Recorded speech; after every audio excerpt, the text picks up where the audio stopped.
मराठा समाजाच्या सर्वेक्षणाला उशीर होतोय, त्यामुळे दिवसाला केवळ 40 ते 50 परिवारांचं सर्वेक्षण सुरू आहे।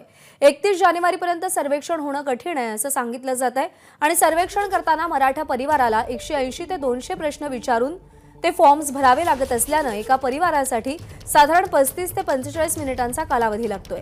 त्यामुळे एका टीमकडून दिवसभरात फक्त 40 ते 50 कुटुंबांमध्ये सर्वेक्षण पूर्ण केलं जातंय।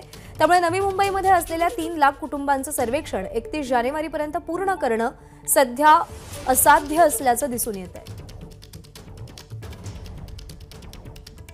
मी सध्या वाशीमध्ये आहे आणि वाशीमध्ये घरोघरी जाऊन महानगरपालिकेचे कर्मचारी हे सर्वेक्षण करतायत। याच्यामध्ये साधारण जर आपण पाहिलं तर मराठा समाजाचं जर घर असेल तर प्रश्न आणि उपप्रश्न असे साधारण 200 प्रश्न आहेत ते त्यांना भरावे लागतात। त्यामुळे एका मराठ्याच्या घरामध्ये जर हे प्रश्न भरावे लागत असेल तर या कर्मचाऱ्याला अर्धा ते पाऊण तास लागत आहे आणि जर मराठा समाज सोडून जर इतर कुणाचं घर असेल तर तिथे साधारण 10 ते 15 मिनिटं लागत आहेत। त्यामुळे दिवसाला जर पाहिलं तर कर्मचाऱ्यांकडून फक्त 45 ते 50 घर आहेत ती कंप्लीट केली जात आहे, त्यांचं सर्वेक्षण केलं जात आहे। त्यामुळे नवी मुंबईमध्ये साधारण 3 लाख घर आहेत आणि सध्या 1,500 कर्मचारी आहेत ते घरोघरी जाऊन मराठा समाजाचं आर्थिक मागासलेपण दाखवण्यासाठी सर्वेक्षण केलं जात आहे। त्यामुळे 31 जानेवारीपर्यंतची डेडलाईन आहे, त्या डेडलाईनपर्यंत हे सर्वेक्षण पूर्ण होण्याची शक्यता नसल्याचं या ठिकाणी कर्मचाऱ्यांकडून सांगितलं जात आहे। त्यामुळे आपण पाहतो की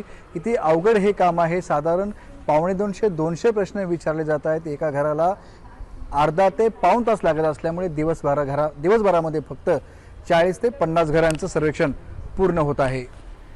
विनायक पटेल, एबीपी माझा, नवी मुंबई। एबीपी माझा, उघडा डोळे बघा नीट।